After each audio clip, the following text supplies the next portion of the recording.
Hello traders, Gary Wagner here, just about 1 o'clock in Honolulu, 6 o'clock in New York. It is Thursday, 4th day of January 2018, and this is the Daily Report for Gold and Silver. We have upside action and higher pricing pretty much across the board in terms of the markets that we look at. Gold closing up about $5.50, $13.24. Silver up fractionally about 3 cents, $17.27, and that all in light of a weaker U.S. dollar, down about 28 points, 91.61. New records in the S&P 500, Dow Jones, and NASDAQ.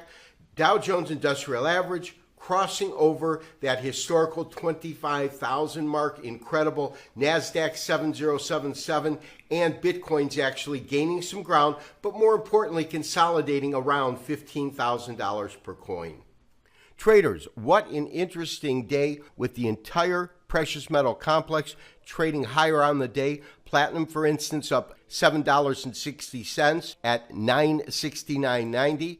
Most long-term traders that have been in these markets for 20 or 30 years, have really never seen palladium trading at $1,093.75, a net gain of about $10.40. And then over to silver and gold, with silver trading up about 13 cents and gold trading up about $6, currently fixed at $13.2450. This marks the 11th consecutive trading day that has resulted in higher pricing for gold. And that really began down here all the way up to our current pricing. In fact, we've got to go back to 2011 to find a price ascent that took place over more consecutive days than what we're witnessing now. And back in 2011, it ran to about 13 consecutive days before falling to lower pricing, in which we saw the market run from about $1,480 up to about $1,600. Now, we have witnessed a pretty sizable increase, because when we look at the lows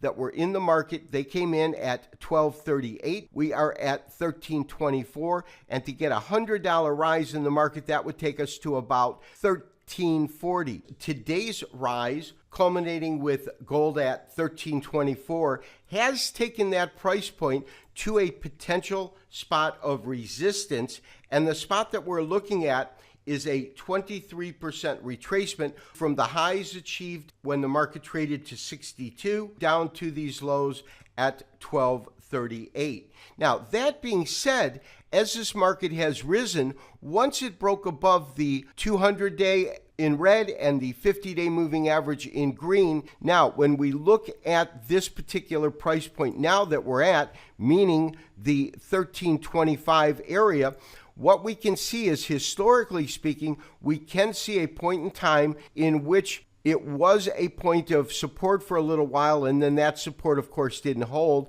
You can see a couple of areas right in here, but nonetheless, we have this particular top, and then where I believe major resistance could come in, should the market continue to run, of course, are these highs at about 1362. And so, therefore, we really want to see if this market can take out, on a closing basis, the current price point of $13.25.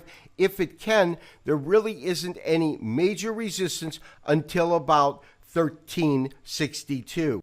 And traders, it is for that reason that tomorrow's jobs report could give us some indication of what is to come, whether or not it's a robust jobs report, which of course could be bearish for the precious metals, or if the numbers come in under expectation.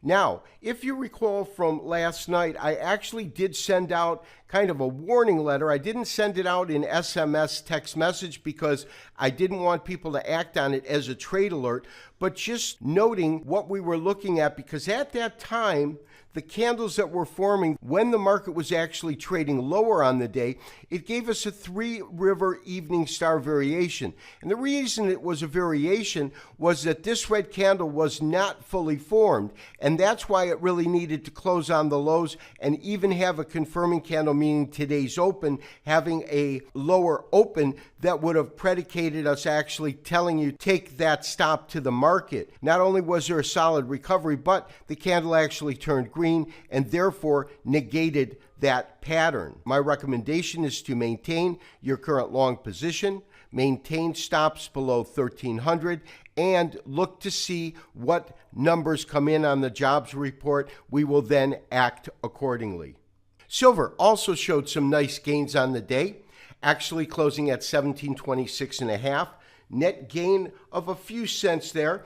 In terms of any kind of real resistance area, the major resistance area about 1750, but you have these series of tops that came in November, October of last year, and to some extent the end of November, but we can see that there was definitely this particular price point acting as a resistance area. So let's see how the market reacts right where it is. If we get an effective close above this particular price point, my target would be about 1750. Traders should all have their stops just below $17 in silver.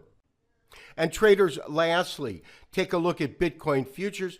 Bitcoin futures still hanging out right at around $15,000 per Bitcoin, according to the CBOE, 14,980. And as we spoke about yesterday, what we're really seeing, consolidation within the market. Really the first time we have seen this linear action in Bitcoin futures, considering the volatility that this market had as it ran to 20,500, or it hit these extreme lows at 11,265.